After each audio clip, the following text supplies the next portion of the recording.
Welcome to Columbus Metropolitan Club. My name is Anthony McIntosh. I am President and COO of Uprise. I am also a proud member of the CMC Board of Trustees, as well as serve as the chair of CMC's DE&I committee. I am also your appetizer prior to the main course over here, all right?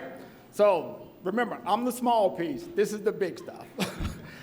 So we're pleased to have everybody with us today. We also want to thank today's forum sponsors.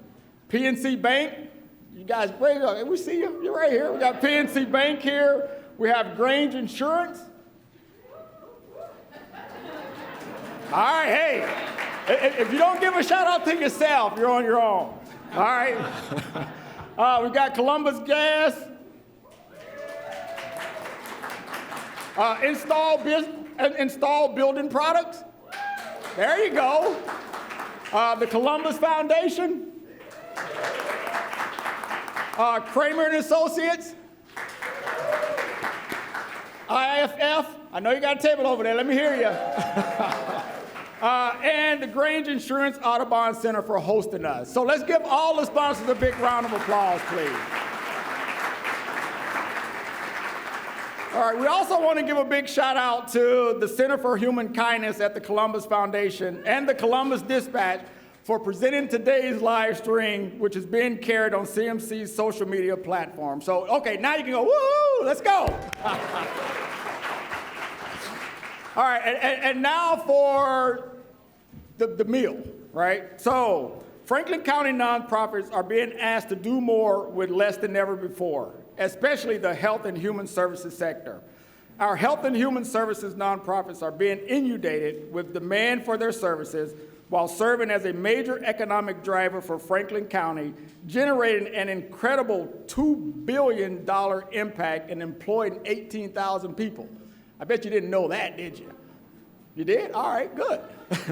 All right, so today we'll unpack the state of Franklin County nonprofits with a panel of passionate leaders. And let's be real, let's call them not just leaders, but they are heroes in some of the things that they're doing today. So with that being said, I would like to welcome Mary Ock, close enough? From today's sponsor, PNC Bank. And Mary, the podium is yours.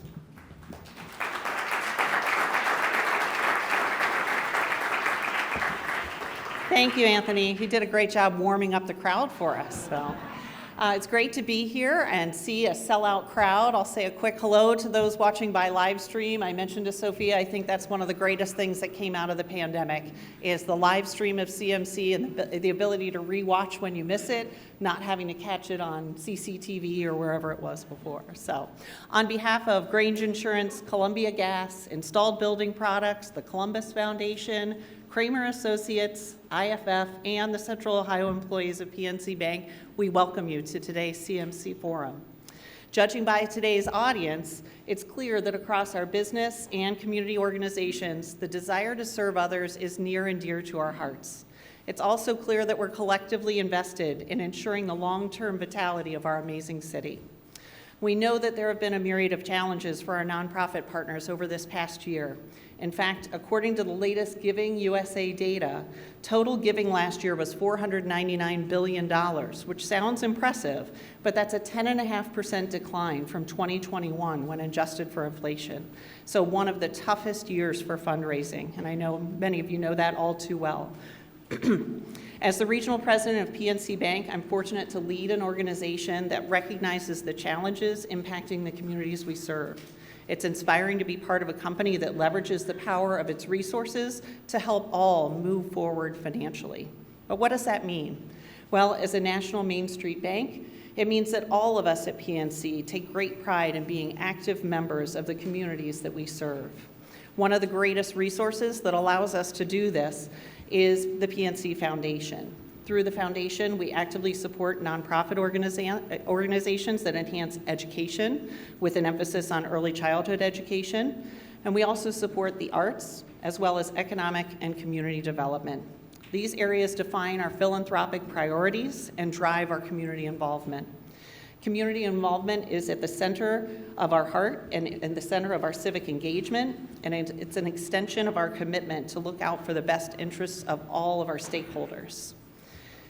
With respect to early childhood education, PNC Grow Up Great is our signature program. It's a $500 million multi-year bilingual initiative that began in 2004 to help children prepare from birth to age 5 for success in school and life.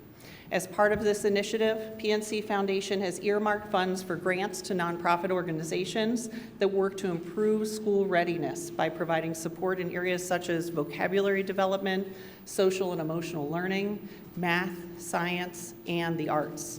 I am confident in saying that today's panelists share our passion for working to prepare our future business and civic leaders for success and to strengthen our community in the years and the decades to come. So without further ado, it is my great honor to welcome today's speakers.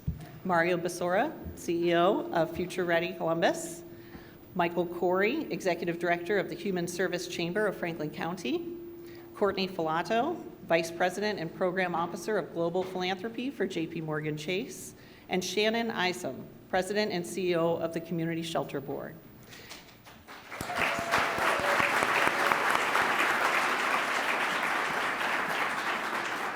And all will be led by our esteemed host, the one and only Dan Sharpe, Vice President for Community Research and Grants Management with the Columbus Foundation.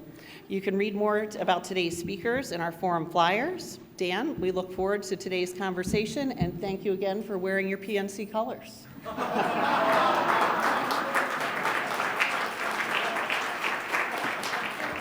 Thanks, Mary. Certainly unintentional wardrobe selection there, but a sincere thank you to your leadership and PNC's leadership in the early childhood education space and for keeping arts alive in our community as well. And a hearty thank you to each of you for joining us in person and on the live stream today. And when I look out at this room, it is a beautiful reflection of the nonprofit sector. We're joined here by passionate board members, skilled volunteers, entry-level team members, finance, fundraising, vendors and consultants, as well as executive leaders. And so thank you for what you do each and every day for our sector. And that sector is often recounted as known as hard work and heart work, and ever more, the work is getting harder and it is requiring more and more heart. And we are here to talk about our good work. We could spend this time back patting and self-congratulating, and we will have time for celebration, but we're also going to thread a needle today.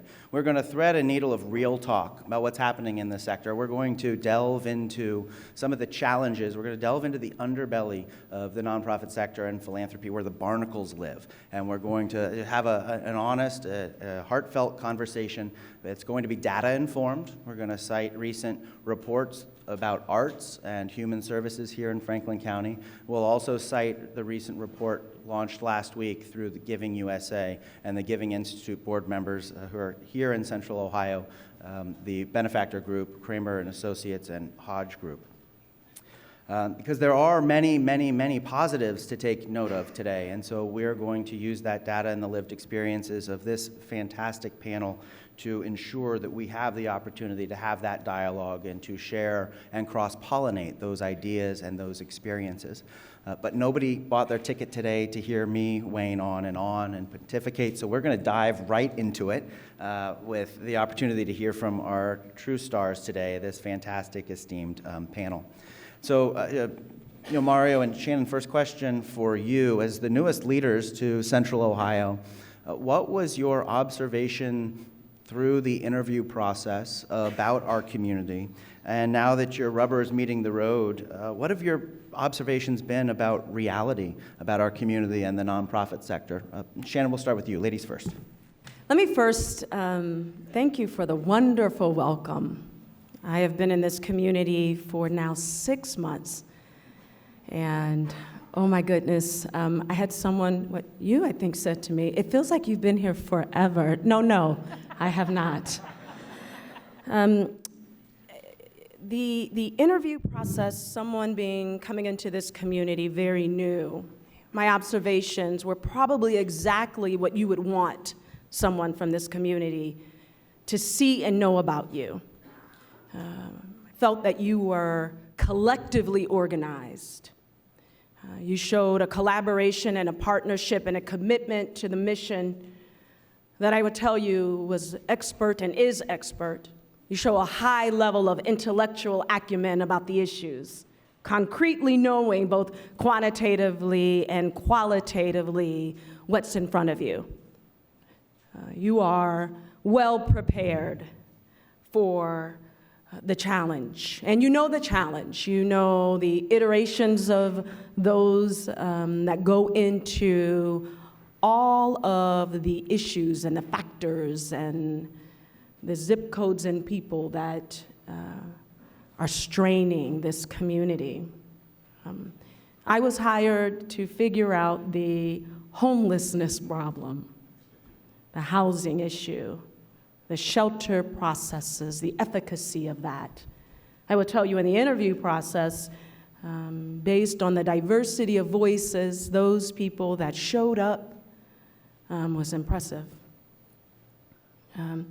It was a level of force, I tell you, that coming from Ohio, but also being spread across many boards across this country, I have not seen, and here we are in the Midwest with this level of excellence that I think that people just don't know, and maybe you don't know because you've sat in it for so long.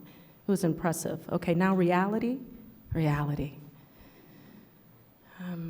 All of those things are true, and what I find is that we're highly transactional and that we have to do more heart work. I think that we forget, not many of you here probably, but we don't talk enough about nonprofits ultimately being and sitting in the gap when all the other structures that really center people's value and their dignity and say that these people don't have any, nonprofits show up. And nonprofits are the mirror of what other structures think are unvaluable or ugly or too hard to fix.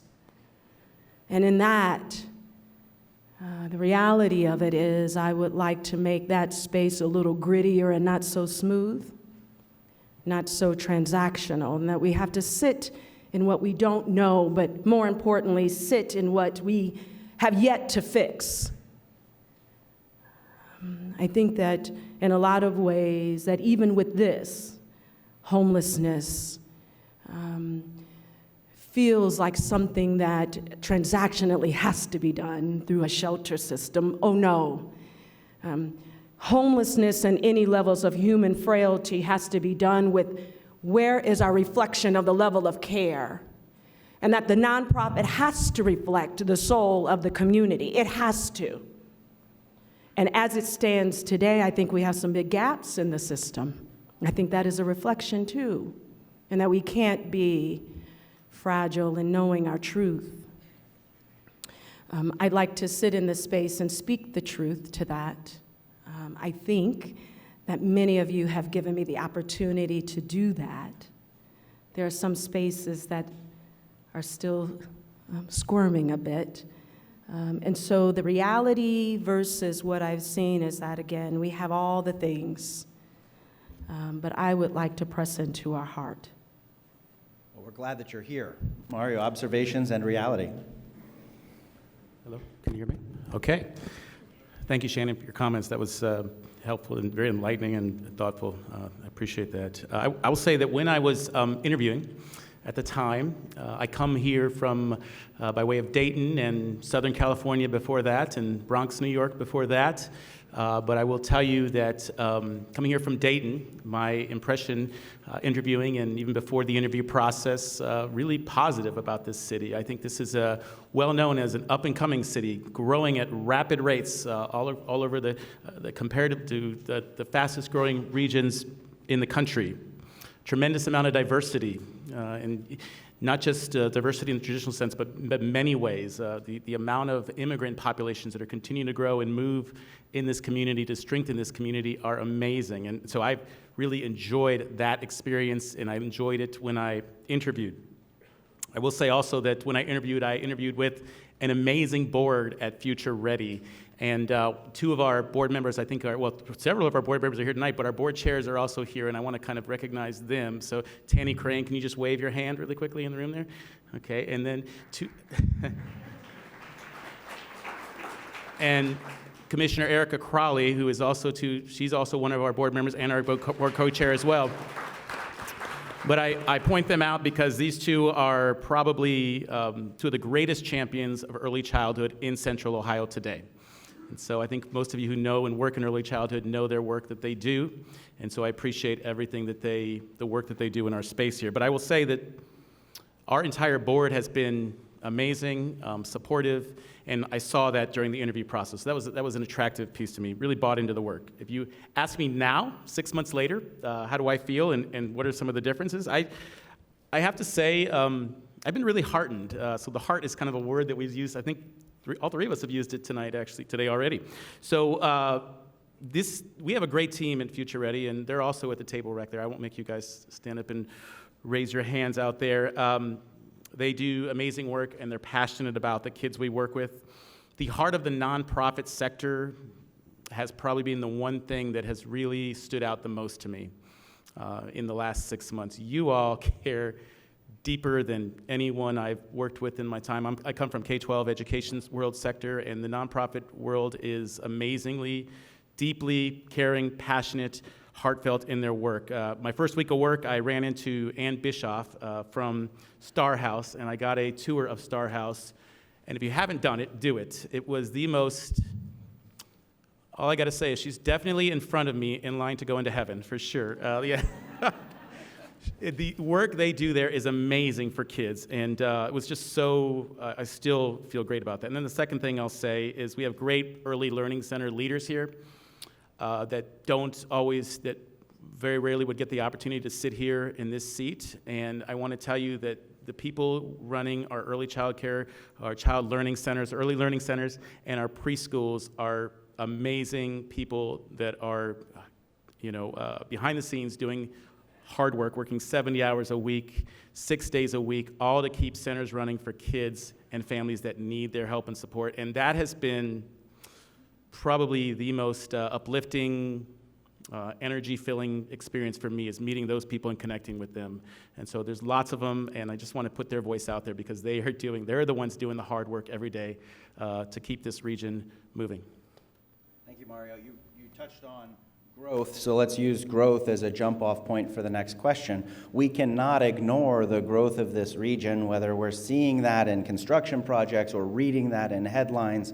It's the workforce development, not just in computer chips, but bioengineering, new transportation modes, and the needs that are growing in the organizations that you run and serve. So, Courtney, you have the good fortune with JPMorgan Chase to see things from a regional approach.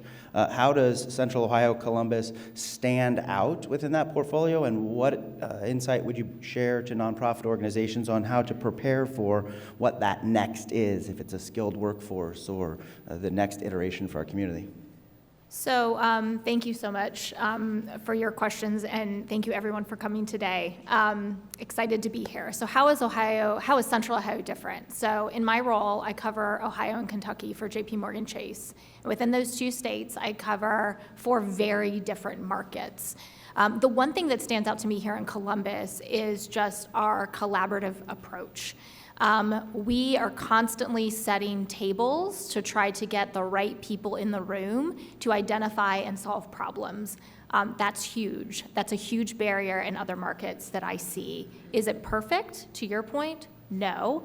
I do believe we still have to set new tables, which we've made some investments to that end, more diverse tables, allowing those with their lived experiences to sit at them as well. However, I think for the most part, we're in a really great spot in that piece. As far as preparing for the growth of the diverse population, how many of you have watched Michael Wilkos's census data presentation? Okay, if your hand's not raised, go Google it. United Way, Michael Wilkos. It was one of the most informative presentations that I've seen in a long time, because it will show you the reality of, we don't need, and you guys know this, to prepare for diversity. Diversity is here. If you look at the 2020 census data, our fastest growing population were people of color, and the vast majority of those were women of color. as we look at those populations and we look at how we're changing as a community, this is an amazing opportunity. But also, you guys know better than I, the change is happening. The population is increasing now, so we have to figure out what to do now. And then how do we build better systems that aren't always just trying to put a Band-Aid over something? How do we create a better system for the increasingly growing population in the fastest growing city in the Midwest, right? So a couple things that I want to talk about when it comes to the skilled workforce. One of the things that we talk about a lot, or two things I'll bring up. One is we have short-term and long-term solutions. So JPMorgan Chase, as a funder, our model within the foundation is investing in inclusive ecosystems within community. Those ecosystems really focus on 4 pillars: jobs and skills, small business expansion, financial health, and housing. Our workforce investments are around this idea of both short-term investments and long-term. The short-term is, in the world of workforce, are things like boot camps, right? We at JPMorgan Chase today have unfilled jobs in the tech sector that are actually high-quality jobs, have good pathways into our firm, and actually only require a certificate or a credential. That's awesome. How do we get more people prepared and ready now? But then we also know, if we look at the data, that the workforce of the future, the ones that are in Columbus City Schools right now, Columbus City Schools is one of the largest workforce training providers in this town, right? Let's be clear here. And as we think about having a more diverse workforce in some of these growing areas, advanced manufacturing, healthcare, IT, we also not just need to upskill and reskill the current population, but we've got to broaden participation within K-12. We need to expose more students of all backgrounds to technology, and we need to do it young, 5th to 7th grade. So that's the one thing, right? Thinking about the short-term and long-term workforce solutions that we have as a community. However, I want to bring up something that I think you alluded to, which is this idea of, but it's no longer, especially as a funder, about just funding workforce. I don't just fund workforce, I fund systems. So we actually have a grant right now with the Community Shelter Board, which you've been killing it, by the way. Thank you. You're welcome. We have a grant that was really looking at if we can sustain people's housing, if we can help them with those wraparound social services, how does that increase their persistence to degree at Columbus State? And what is the economic impact of supporting that person through all of these other barriers that which come up in life to persist to degree? What is the short-term impact on that individual getting that certificate or credential? And then what's the long-term impact on them and their family by having stabilized some of those outside barriers? You can't talk about workforce now and not talk about childcare. Period, full stop, right? And, I say this as someone who is a single mother, and childcare is a reality, right? It is a huge barrier to upskilling and reskilling. It's a huge barrier to employment, sustainability. And if you don't have a job, you can't buy a house, right? If you don't have a job, you can't talk about financial health and wellness, right? So our job in thinking about the workforce, thinking about how every organization in this room is part of the workforce solution, because you are truly the wraparound that someone might need in order to get involved, persist through a credential, a certificate, a program, and then actually access the other end and have the supports to persist through it. That's where, as I think about two things, right? We're preparing for the growth of the future, which the current data is telling us is here. How do we all make sure that we're not doing these things siloed? We continue to collaborate as a community. Thank you for that. And we'll jump off of the workforce notion, and Michael, come your way. Nationally, the nonprofit sector is the 3rd largest segment of the economy behind retail and manufacturing. And the report that we'll hint at and has been alluded to shows the multi-billion-dollar impact locally, 11,000 employees here in Central Ohio. And growth that we're talking about is often seen as a positive connotation. But it also seems through this report that growth is inciting some tremendous pressures amongst our sector. Softball question, I know. So can you dive into some of the findings from said report, please? Thank you, Dan. It's really an honor to be on this panel. I wish I could get attendance like this at our chamber meetings. I'm going to buy myself some time to answer your question while I think about it and say a few quick things. First, can we thank all of the public officials that are in the room and have them stand, please?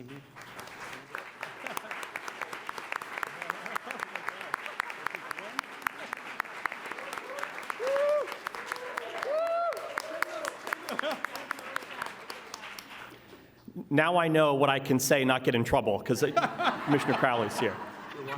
Yeah, I can talk about the General Assembly. Second, I want to say Eid Mubarak to anyone that is celebrating and might be watching from home. Third, I want to thank my incredible team that I think is somewhere way back there. Hi, everybody. Thank you so much for all your work. Thank you to all of my bosses that are in the room. It really does feel like a chamber meeting, except there are too many people here. And of course, thanks to all the staff that have made this event possible and our hosts at Grange. Okay, I'll answer the question now. So first, we have a good problem in Columbus with all of the growth and that's happening and the development that's happening. Just yesterday, Amazon Web Services announced a $7.8 billion investment in another data facility of some sort. I'm not smart enough to understand it. But to answer your question specifically and to segue here, the economic impact of Amazon Web Services on the state of Ohio, since it first came to this state in 2016, is $2 billion.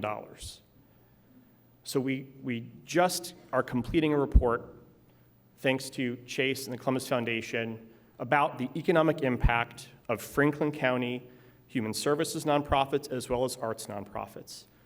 And the finding that Anthony has kindly shared with you already is that human services nonprofits in Franklin County have an annual impact of $2 billion on our economy. And they employ 18,000 plus people. It's enormous. It's an economic driver, but the strains on the sector and the margins that the sector has to operate within are as thin as they've ever been. In a lot of ways, this is the hardest moment of the pandemic, even though the pandemic is over, because of some of these colliding consequences, and I'll talk through a few of those things now. So in advance of today, I wanted to share some data with you like we got to do a year ago. And we asked our members some questions, and there are a few findings that I'll share. You can check out the rest on our website later today. We asked our members what they were seeing in terms of need and how it compared to a year ago. 92% of our members are experiencing greater demand today than they were 12 months ago. Part of that's a growth problem. 70% of our members are not able to meet that need today.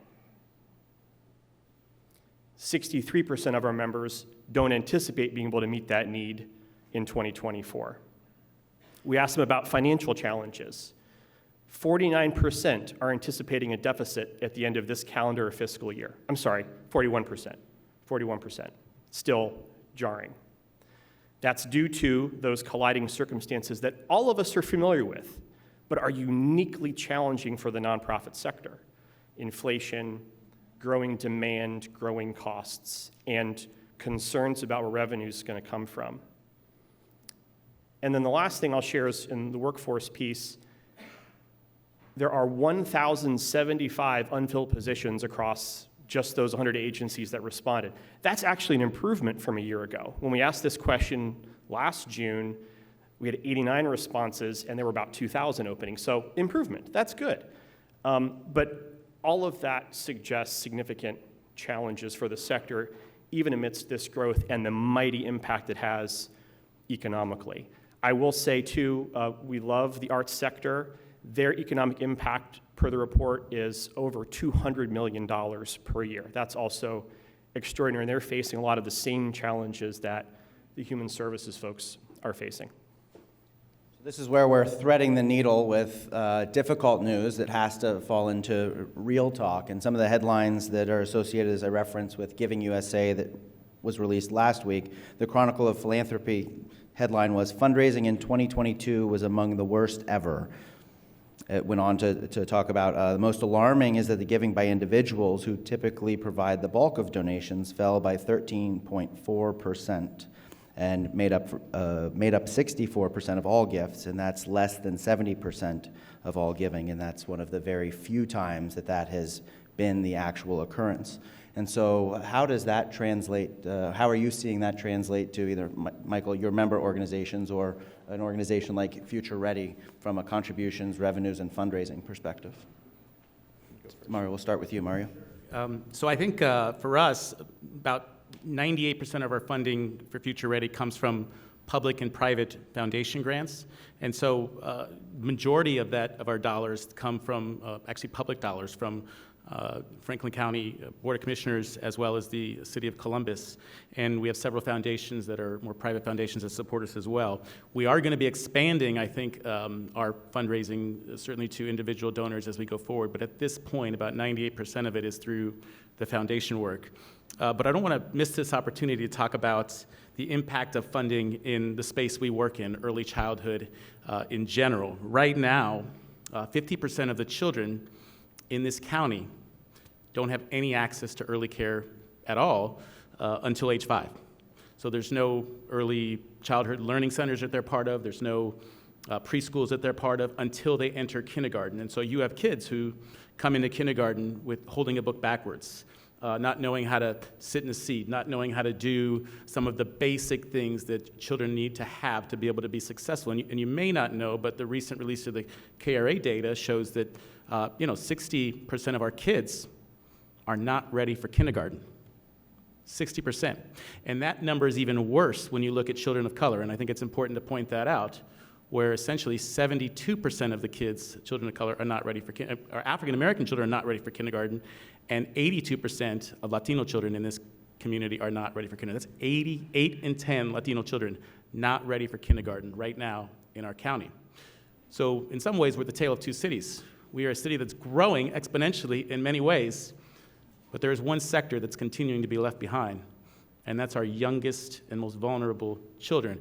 And I want to say that because the solution to that we have in place, which are early learning centers and preschools, are severely underfunded right now and are in crisis right now. Right now, many of our centers, and I know Eric is in the room, and he'd want me to, I think, say this. In fact, I wrote a note on my hand. 1 in 5 early child care centers closed during the pandemic and have not reopened. It's right there. And I think the second piece I want to share with that's fascinating is that when you talk to center directors, they have empty classrooms in their centers. And you say, well, Mario, if there's so much demand, why are there empty classrooms in centers? It's because they can't hire staff to fill those positions. Well, Mario, why can't they hire staff to fill those positions? Because they can't pay staff enough to be able to fill those positions. And so you have these centers with long waiting lists of kids that absolutely need to be served who aren't getting served because we don't value as a society early education enough to put the necessary funds to support our kids. And yet the data still stands. Thank you. And the data still stands that 90% of the human brain is largely developed by the age of 5. So if we know that's the case, and we know that's where we can really make an impact on kids, why aren't we realigning our resources right now? Because the house is definitely on fire in 0 to 5 in this community, and we have to act quickly. Shannon, can you give insights to the funding structure amongst your shelter partners and the Community Shelter Board? I'll talk very quickly about the structure, because I think there's a different question that you're asking, and I'd like to talk about that. The structure of the Community Shelter Board, I think, is a really contemporary and progressive structure. Started 35, 36 years ago, where I call it a three-legged stool. Well, it paired both public, private, as well as government entities together to build this response to homelessness. That is the point of philanthropy, right? Is to have these two ends, these private dollars from businesses and companies, as well as our public dollars, our government taxes, our tax dollars, and those two ends are supposed to meet, but if they don't, here goes nonprofits. And so the Community Shelter Board was shepherded by those that were from the business sector, right? What do we do with our profit? How do we give it back to community?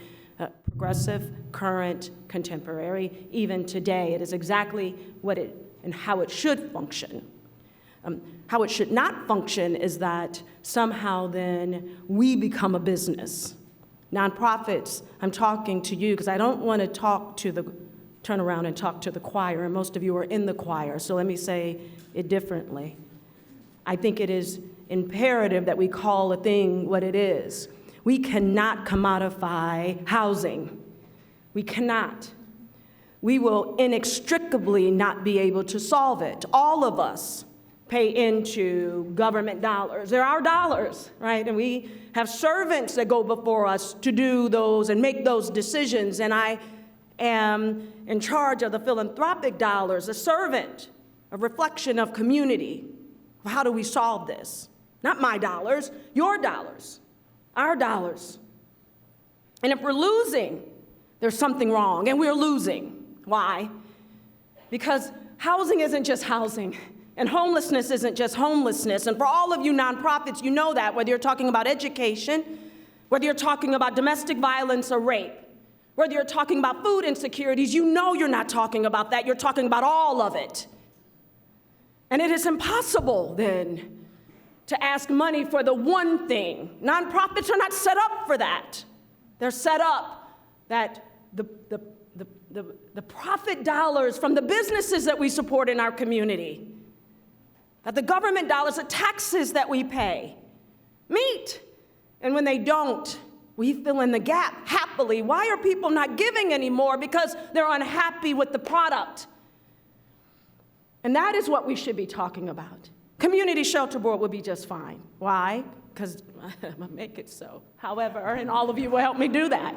But what we really need to talk about is how we fit into education and other shelters and food insecurities and redlining. And if you don't know that there's food deserts, there's book deserts. Did you know that? There's book deserts, and if you overlaid them with the deserts for internet service, what would you find? You would find that we do not value a certain population in a certain zip code, and that's what we should be talking about.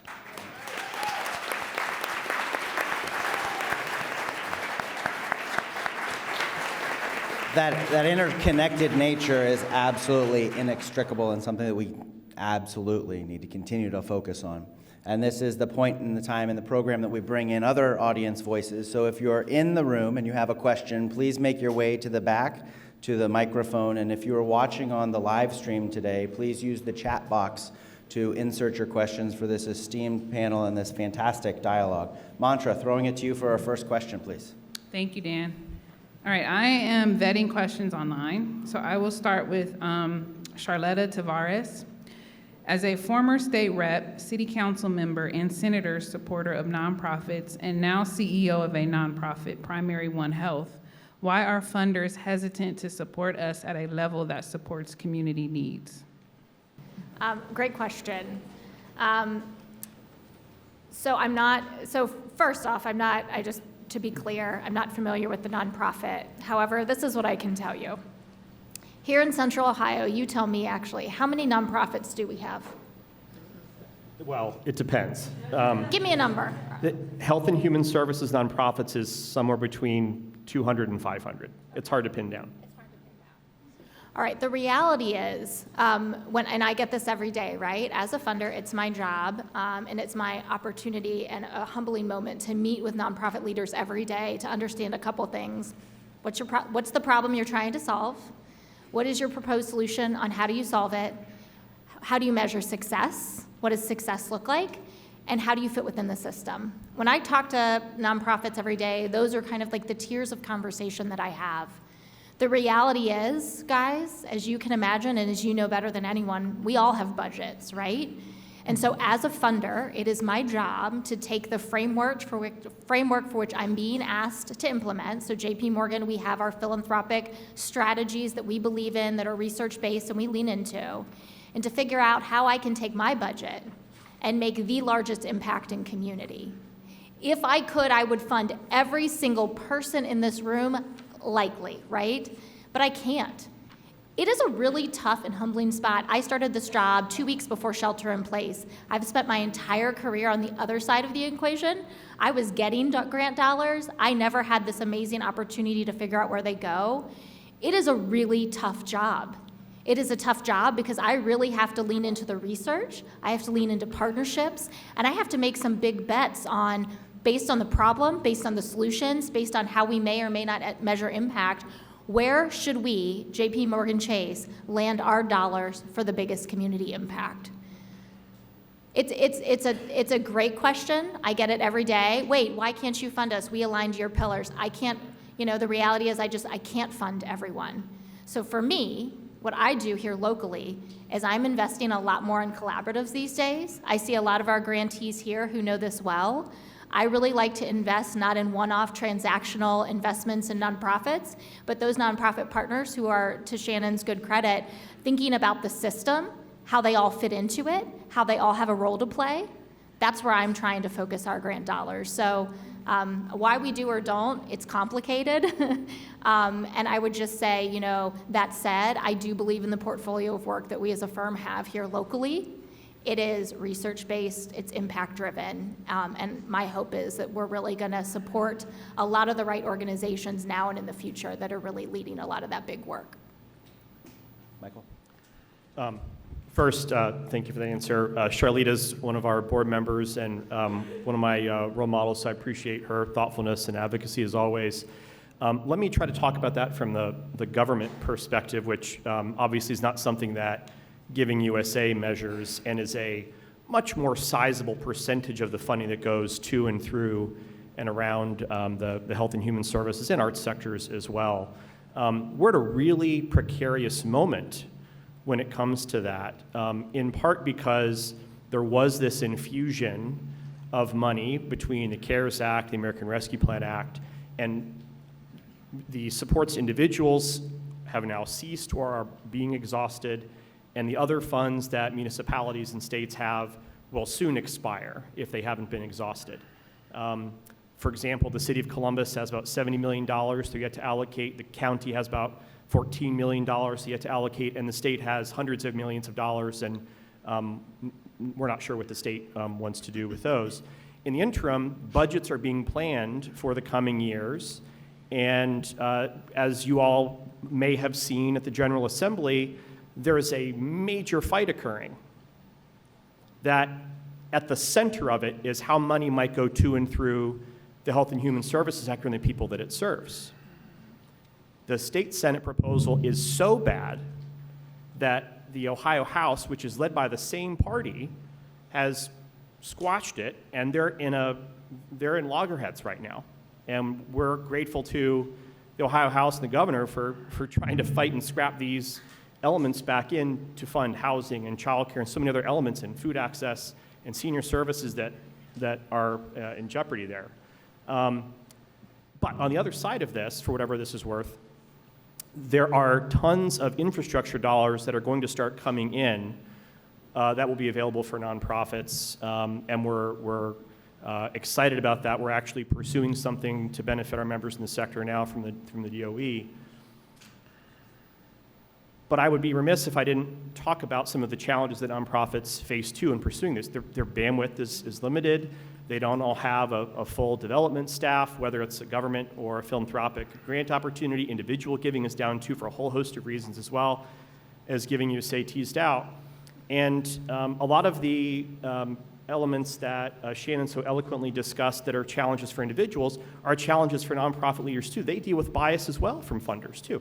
Nobody on this stage, of course, but that is a challenge that's out there as well that we see, and a lot of these are challenges that we see across the country, but they're acute here and we can do something about it here. That's the collaborative element that I still believe in, that still gives me optimism.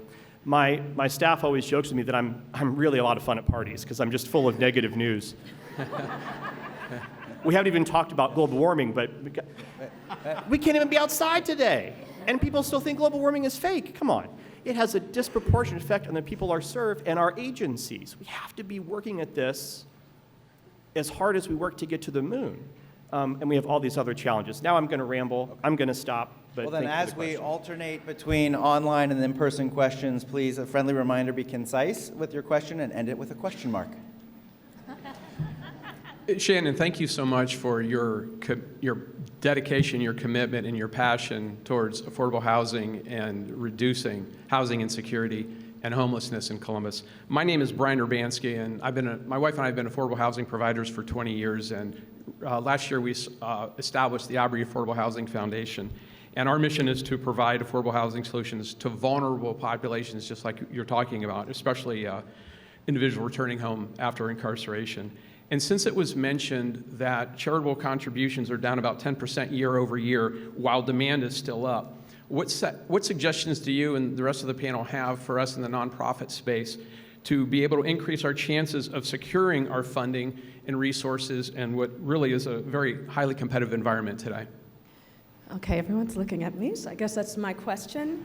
I'm going to always, you'll probably get bored at my answers. My answers will always be that the nonprofit has to do more with organizing around advocacy and pushing for legislation. I think that we have turned in a lot of ways to being housekeepers of the numbers.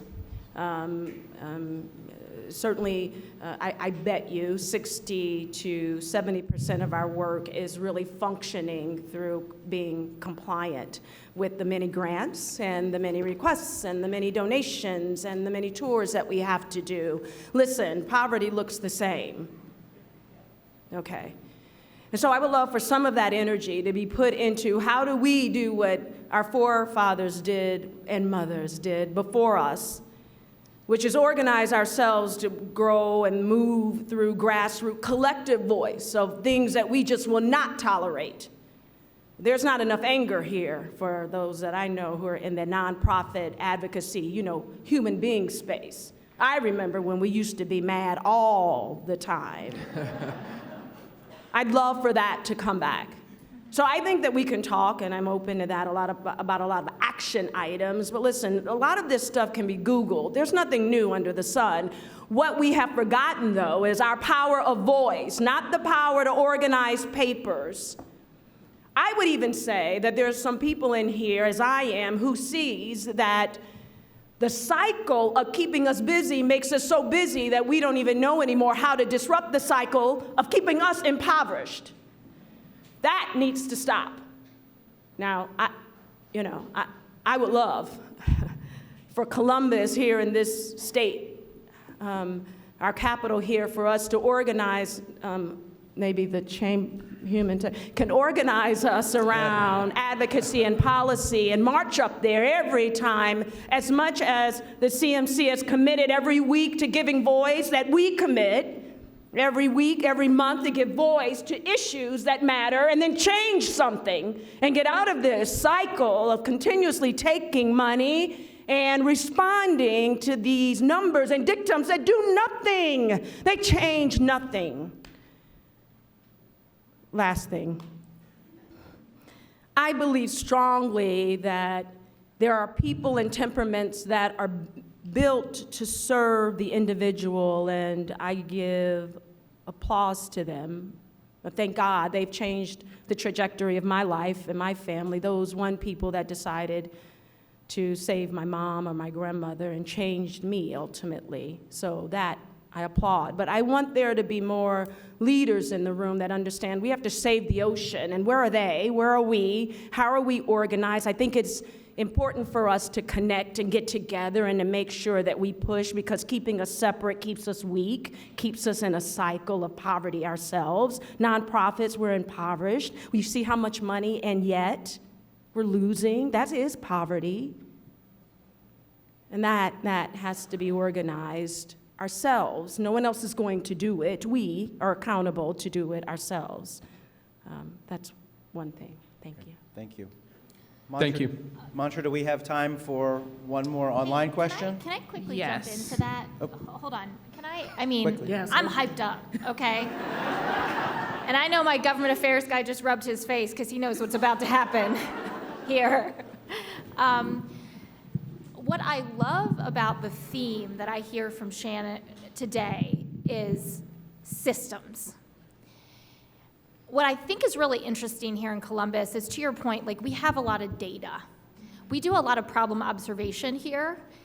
It is really hard to drive to action. Our nonprofit partners, as we know, dollars are decreasing, need is increasing. Like, we're just trying to keep the wheels on, right, as a community. I started here at JPMorgan Chase in March 2nd, 2020, 2 weeks before shelter in place. If I look back on the last 3 years, there were systems that were burst wide open. Things that we said never could have happened that did. Bright lights shine on some of the worst parts of our community to offer and ask that we reflect and we really think different. Online healthcare, virtual health could never happen, and then it did. We think about some of the childcare issues and stay at home, working, all that stuff, right? Never could, but now we tried it and it works. The one thing I think this community is in need of is really this kind of collective dream state vision. So as we build back better, right, from this pandemic, because a lot of shit was broken, and we have the opportunity to fix it. And I'm sorry, did you bleep that out? Bleep. I apologize. Bleep. I'm sorry, Sean. Cost $500. And comms and everyone at that table. This is our opportunity to really come together and think about, what does an equitable, thriving Columbus look like, feel like, sound like? What is the data that will tell us that we've gotten there? What are the programs? What are the organizations? Who do we need at this collective table to really have this conversation? Because you know what, right now, I don't know about you, but it seems like a lot of times we're just in our little hamster ball running around, hairs on fire, just trying to put them out. What are we all working towards, and how will we know when we got there? This is why one of the last things is I talk to grant partners about the work. What is the problem you're trying to solve? How are you going to solve it? Who do you need to solve it with? And oh, by the way, what does success look like? I want qualitative and quantitative data on that. I not only want the numbers, because I work for a bank and our bankers like that, but I also want the words, right? So I think if we think about next steps and opportunity, as we think about the current state of nonprofits, we have some incredible leaders. We have new leaders. We have established leaders. We have this amazing community that is diversifying by the day, by the moment. We want to be an innovative hub. How awesome is it that we're growing more diverse? And innovation is in our DNA.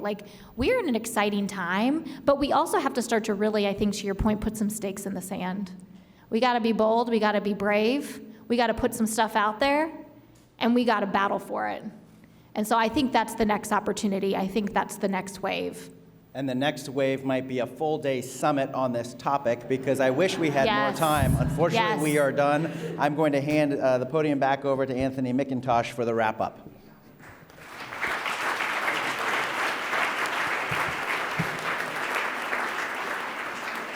Wow.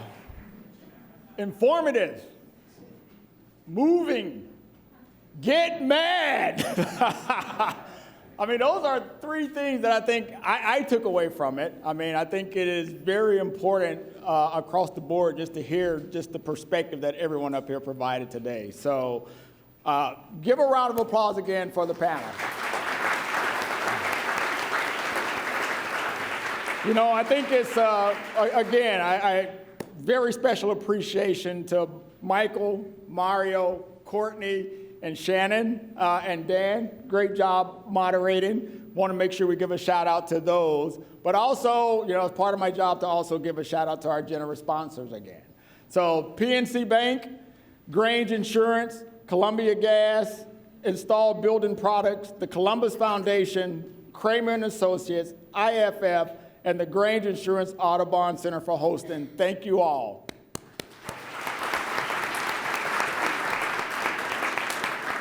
Now, I want to make sure that everyone plans to attend our next forum on July 12th, Exploring the Promise and Peril of Artificial Intelligence, right here at the Granger Insurance Audubon Center.